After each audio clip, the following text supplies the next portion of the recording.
Hello, everyone. My name is Ray Assis. I'm from the Asia Pacific Mission for Migrants, and we are now here again on another episode of the web interview series. With me right now is Jane Brock from the Immigrant Women Speakout Association of Australia to talk with us about the situation of marriage migrants or partner migrants during this time of the COVID-19 pandemic. Hello, Jane. How are you doing? Very well, and greetings to everyone who will be listening and watching this video. Perfect. So we will go straight to the questions, and it will be very good if you could share with us the situation being faced by our sisters, the marriage migrants or partner migrants in Australia during this pandemic. The marriage migrants in Australia, or they're also called as partner visa holders, are having difficulties in terms of communicating their situation if there are issues of domestic and family violence, as well as needing the basic necessities, even food, and also being able to get assistance in terms of rent because there are cases where the husband or the partner sponsor has lost jobs.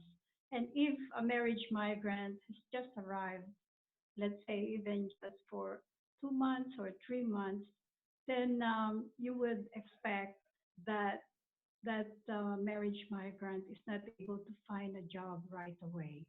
So the dependency on the basic needs is really on the sponsor or the partner. So in this case, what happens is that the control of the sponsor partner is very strong.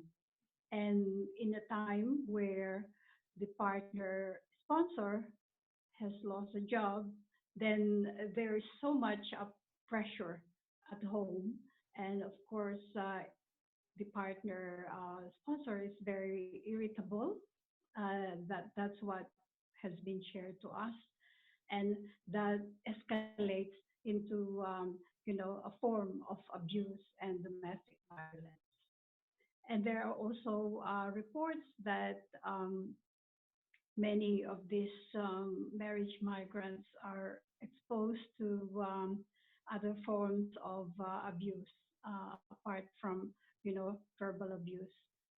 It's something that they are ashamed to share actually, and many of these are a form of abuse that could be considered as sexual or, in a sense, marital abuse or marital rape. And this is the difficulty that they're not able to say. And especially if the partner husband is or and sponsor is at home, then they have difficulty as well in seeking assistance by telephone because the husband is at home all the time.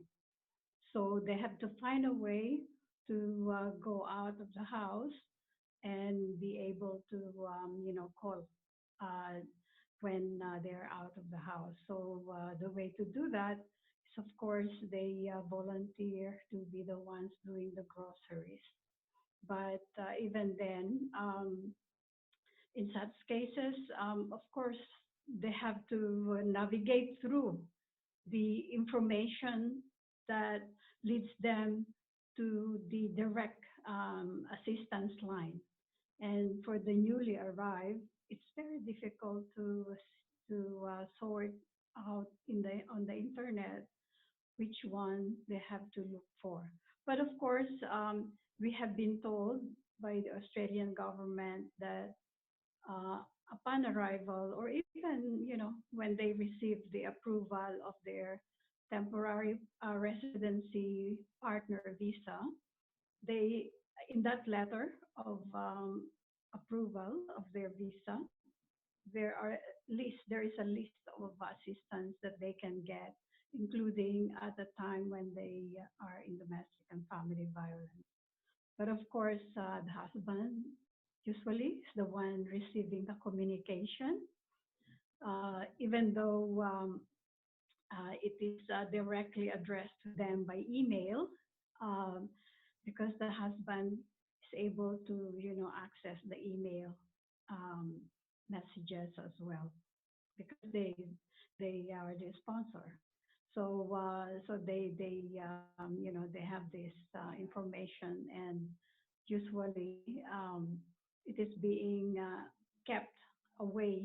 This information is being kept away from the sponsored marriage migrant. Then the other thing, of course, is you know uh, employment. If, for example, they've been here, let's say, for 6 months, and more likely they have been employed. So at the time of COVID, many of these marriage migrants in Australia have lost jobs because they are casual. Most of the marriage migrants are employed in casual jobs, and that's the hurdle now because they are not included in the financial assistance package that the government has given to unemployed workers during COVID. So the more that they become very dependent on their partner sponsors, and if the partner sponsor has no job, then that is actually the tension that they have to face. Of not, first, of not being able to get any assistance if the partner is also casual and does not have or is not eligible to access the job seeker, or sorry, the job keeper um, package.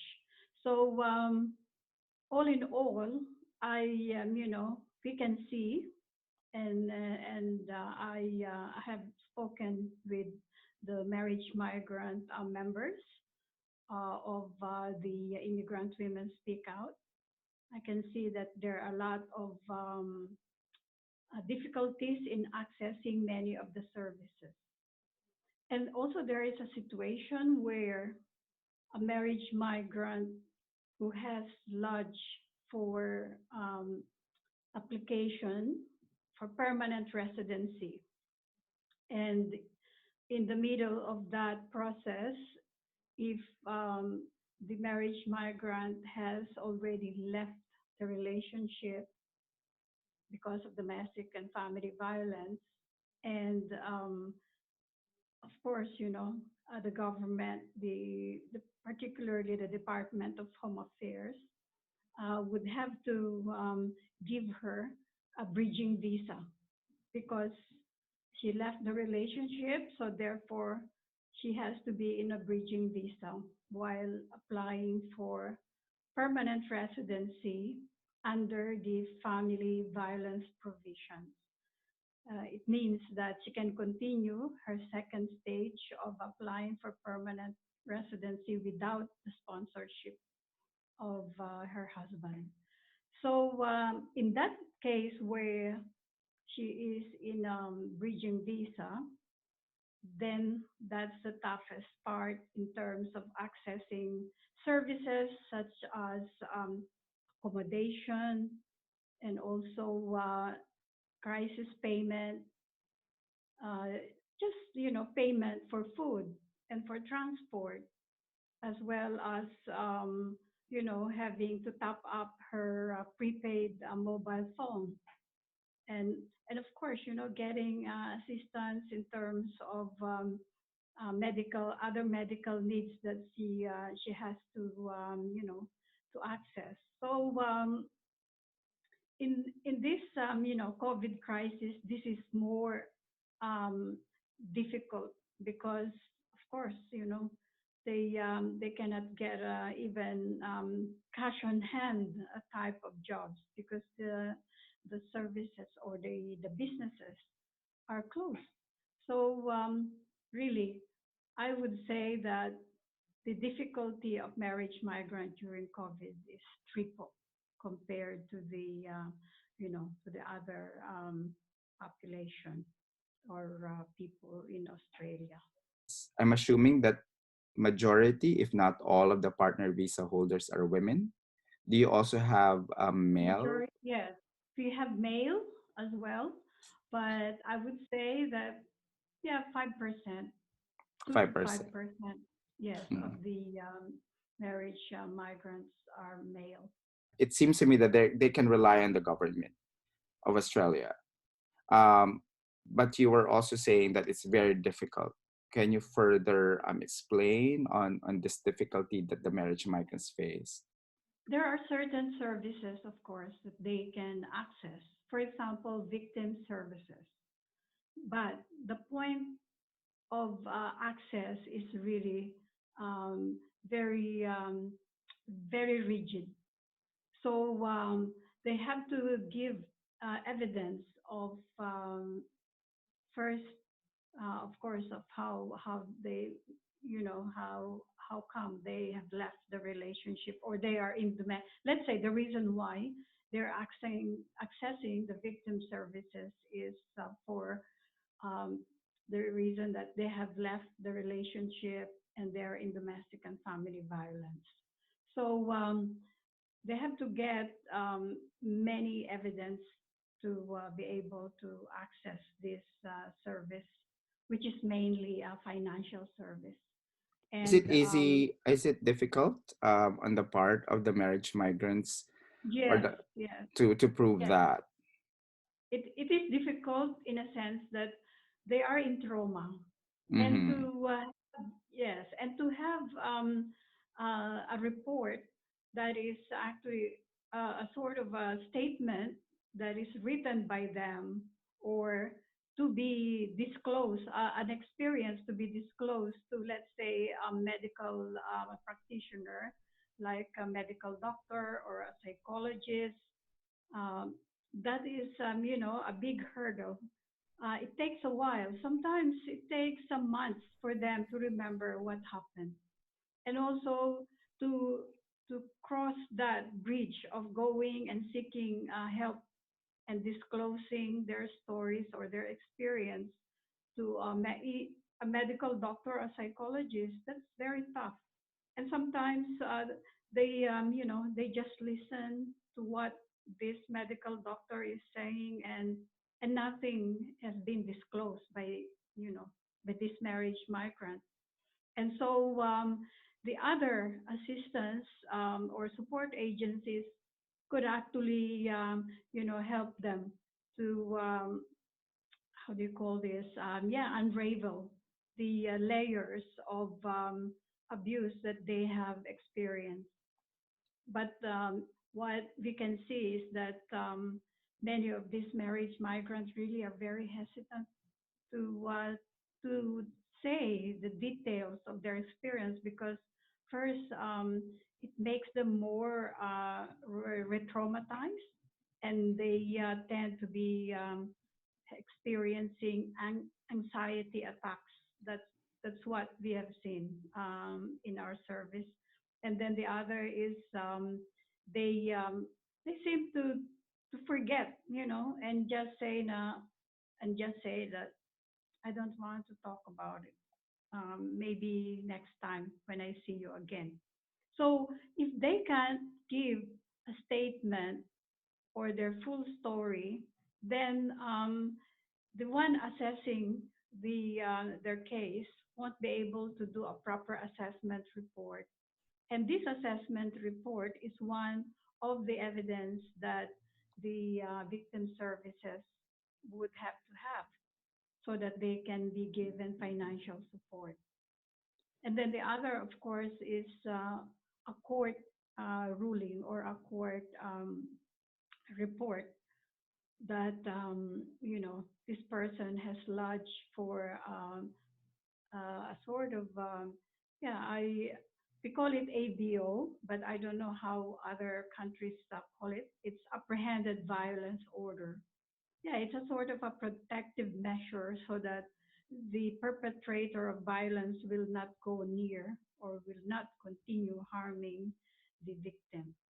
So at the court, usually it is a very, very daunting atmosphere, and the victim, uh, when they see when she sees the perpetrator, suddenly, that feeling of trauma and also being like a stunned, shocked, situation.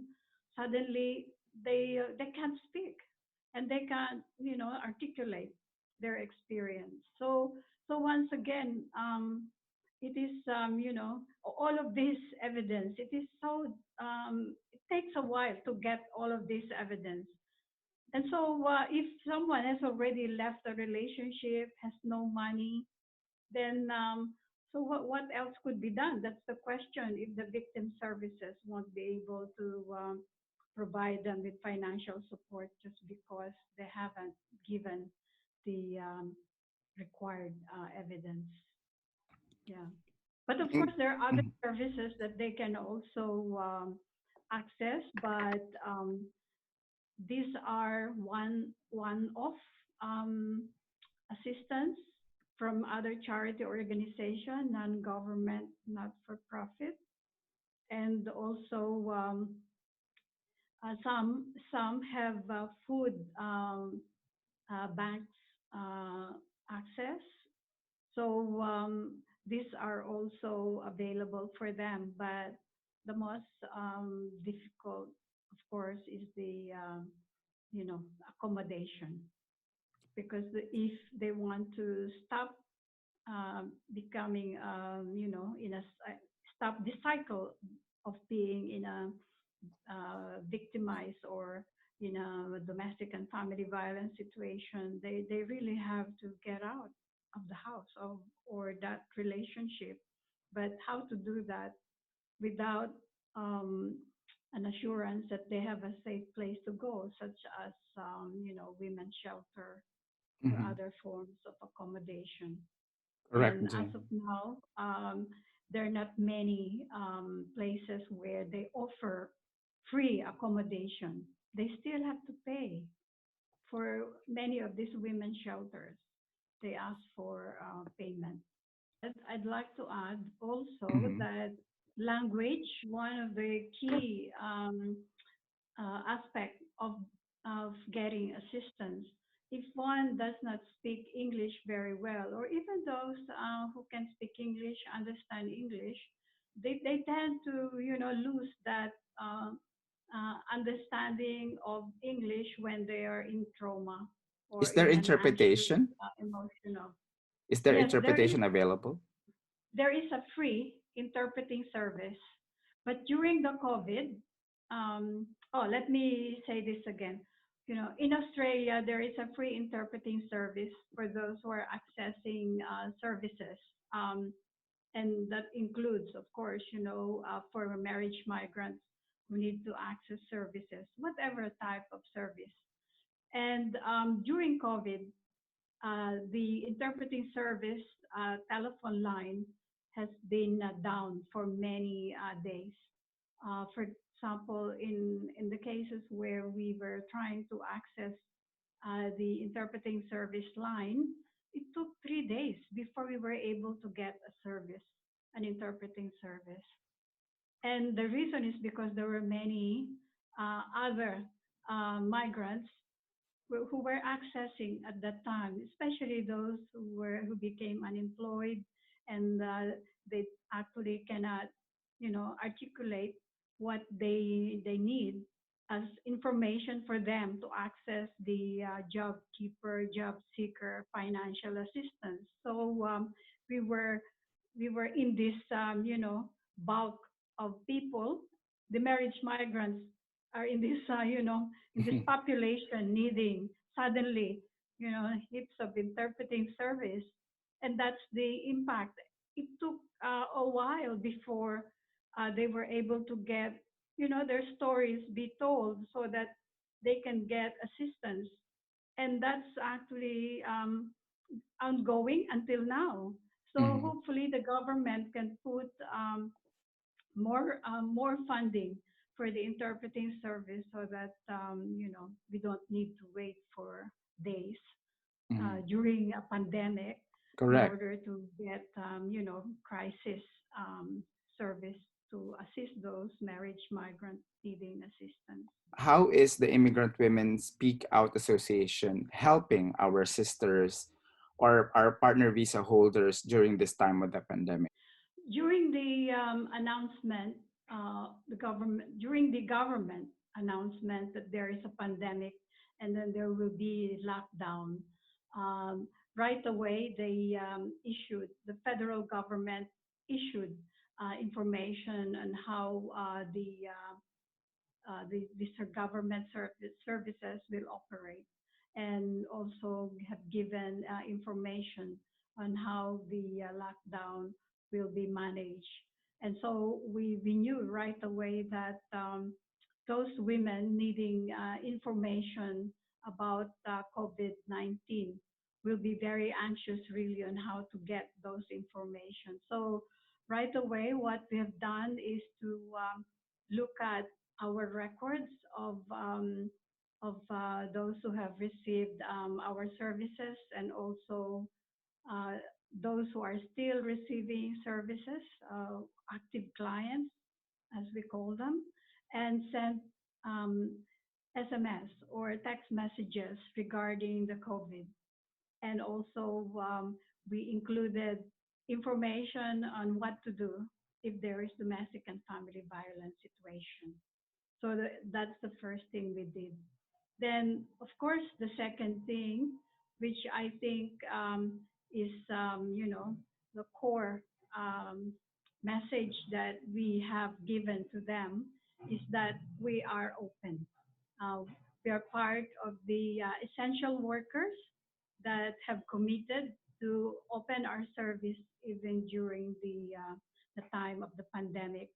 So we have a combination of working system that some of us are at our center, service center, and we can receive, face-to-face support.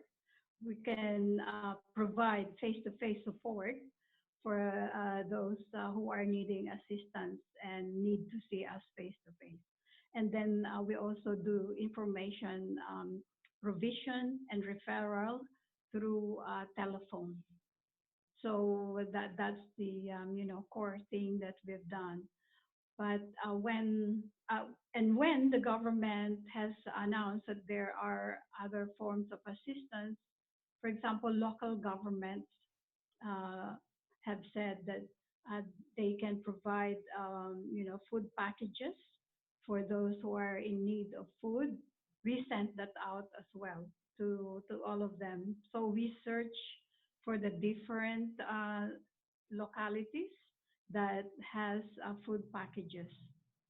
And also there are other ways in which they can access other forms of services. For example, yes, going to the different charity organizations. We have to ensure that they have all of those centers, the names of the centers and the telephones, so that they can get other forms of services, such as you know free charging of telephone, or how do you call this? Yes, a top up for their prepaid mobile phones, so that they can still communicate with their families, communicate with us, and other community services that they need. So basically, those are the ones that we have done, and ensuring that every time that there is a government information that goes out, that we send it to them. And there are those who actually told us that those are very useful, because they know that we are there, and they said that it's good to know that you're there, and then you haven't closed your service.